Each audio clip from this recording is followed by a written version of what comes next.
Assalamualaikum warahmatullahi wabarakatuh.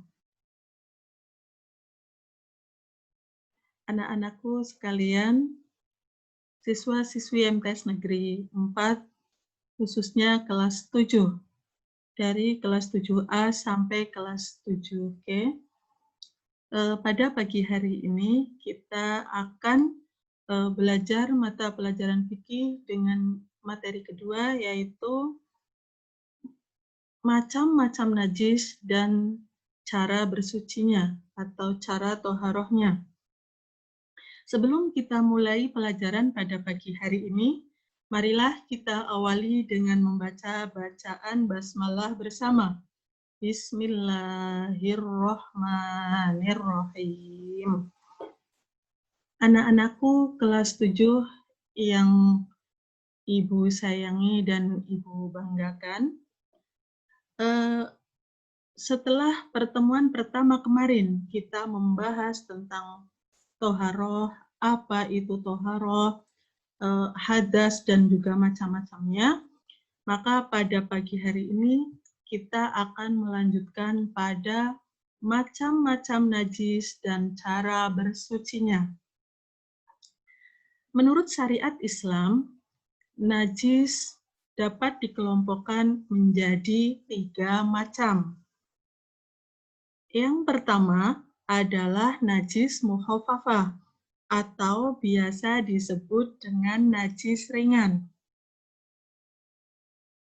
Nah, apa yang termasuk ke dalam najis ringan?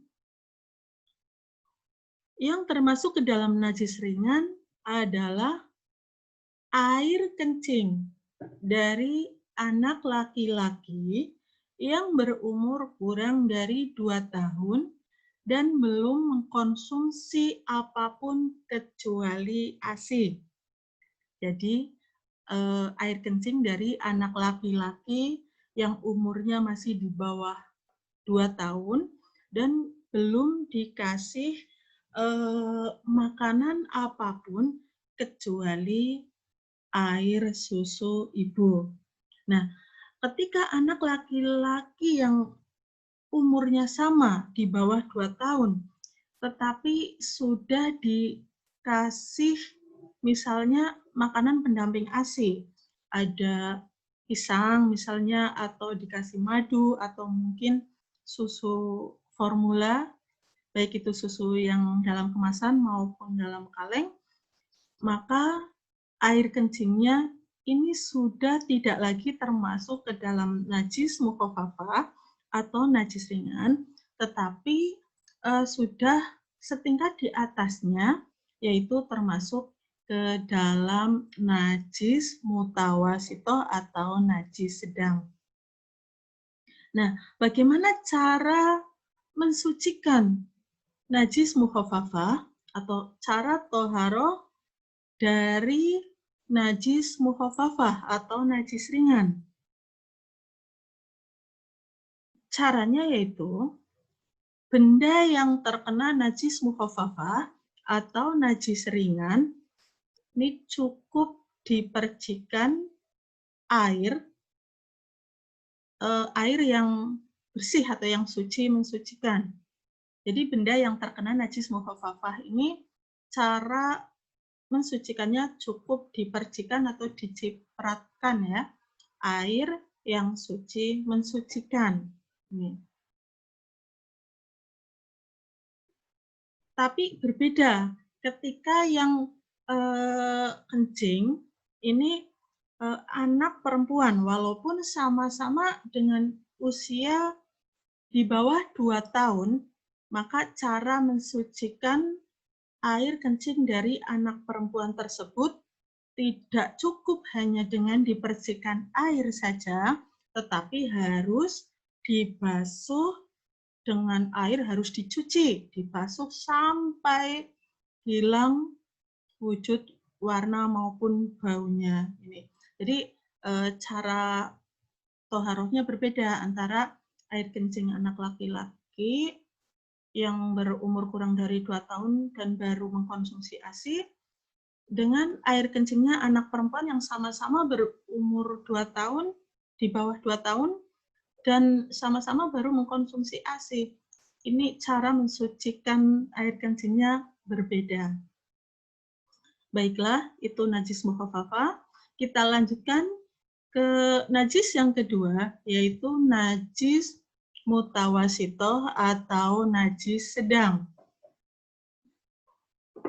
Nah, najis mutawasitoh ini, atau najis sedang ini, dibagi menjadi dua. Nih, ada dua macam ya, yaitu yang pertama najis mutawasitoh ainiyah, atau najis yang masih nampak, masih kelihatan wujud, warna, maupun baunya. Jadi najis mutawasitoh ainiyah ini berasal dari ainun ya, mata gitu. Jadi ainiyah itu masih nampak, masih kelihatan, masih bisa dilihat oleh kita ya, wujudnya, warnanya maupun baunya. Terus najis mutawasitoh yang kedua adalah najis mutawasitoh hukmiyah, yaitu najis sedang yang diyakini adanya tetapi sudah tidak kelihatan wujud, warna maupun baunya. Nah ini, ada najisnya tapi sudah tidak kelihatan. Contohnya apa? Contohnya adalah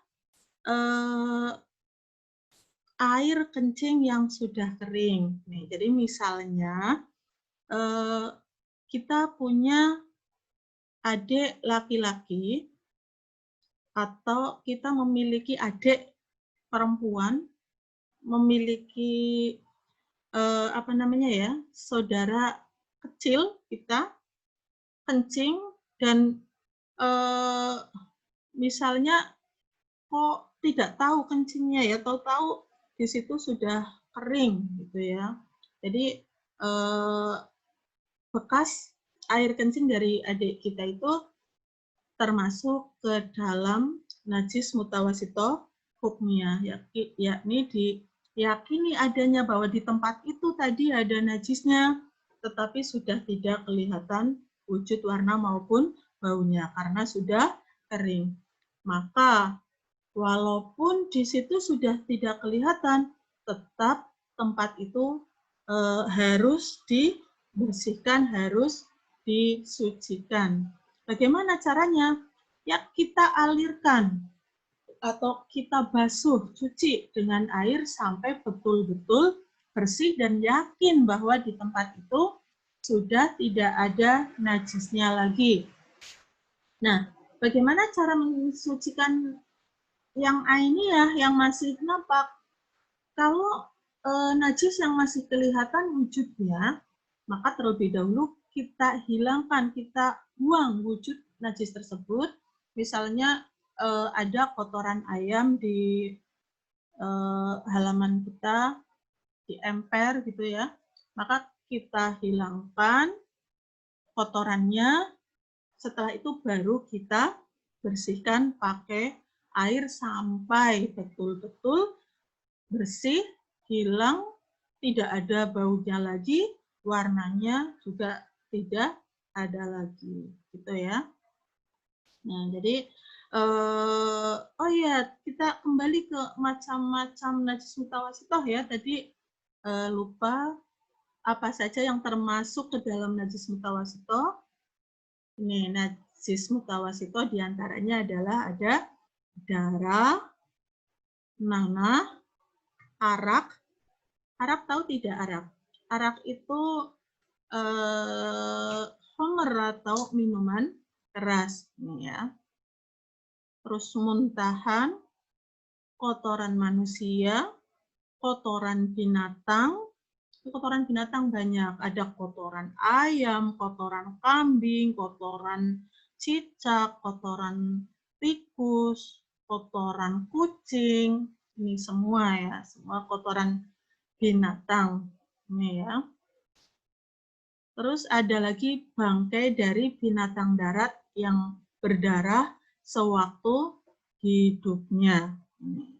Nah, cara mensucikan najis mutawasitoh tadi sudah Ibu sampaikan ya. Jadi dengan membasuh atau mencuci najisnya sampai hilang wujud, warna maupun baunya. Tapi kalau najis mutawasitoh itu najis yang hukmiyah, yang sudah tidak nampak, maka cukup kita basuhkan pada bekasnya yang tadi ada najisnya, pada bekas najis tersebut. Gitu ya.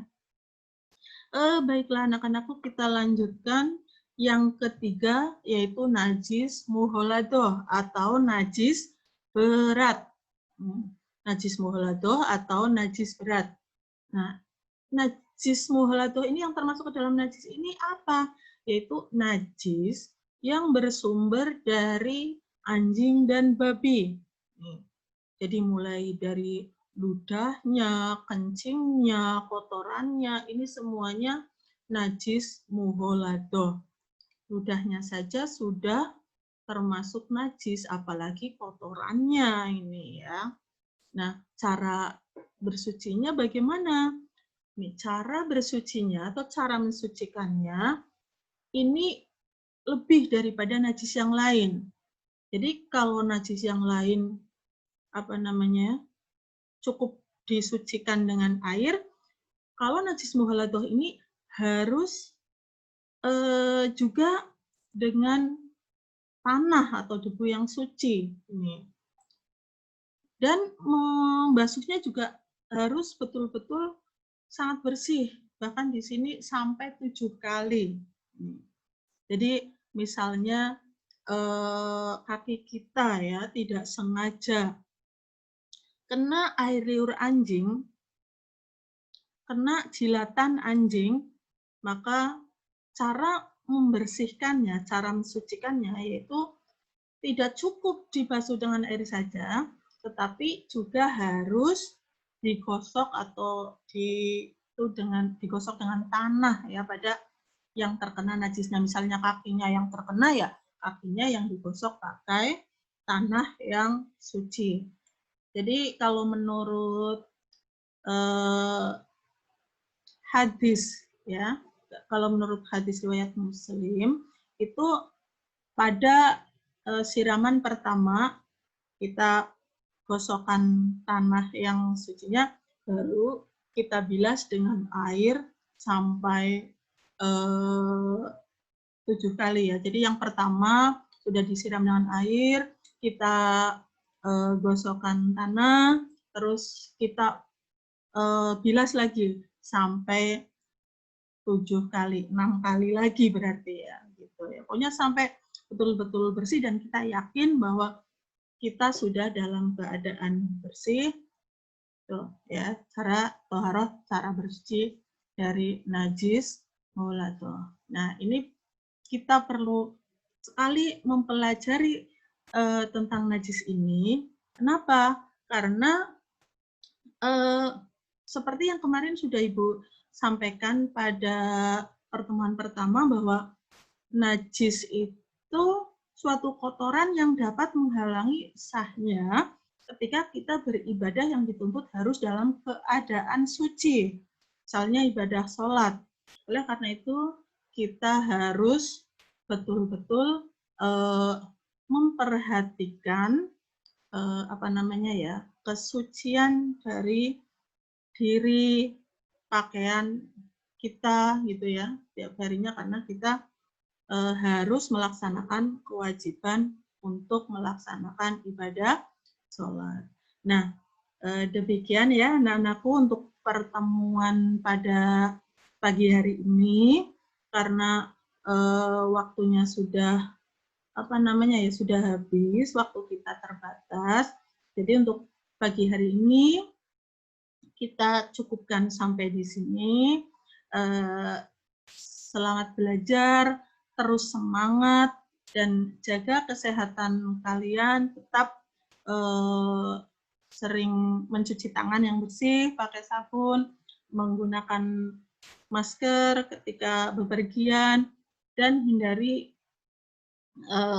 berkumpul-kumpul dengan orang banyak demi menjaga kesehatan kita dari pandemi ini ya. Mudah-mudahan belajar kita pada pagi hari ini bermanfaat. Kurang lebihnya Ibu mohon maaf. Mari kita akhiri pembelajaran kita pada pagi hari ini dengan membaca bacaan hamdalah bersama. Alhamdulillahirabbil alamin. Assalamualaikum warahmatullahi wabarakatuh.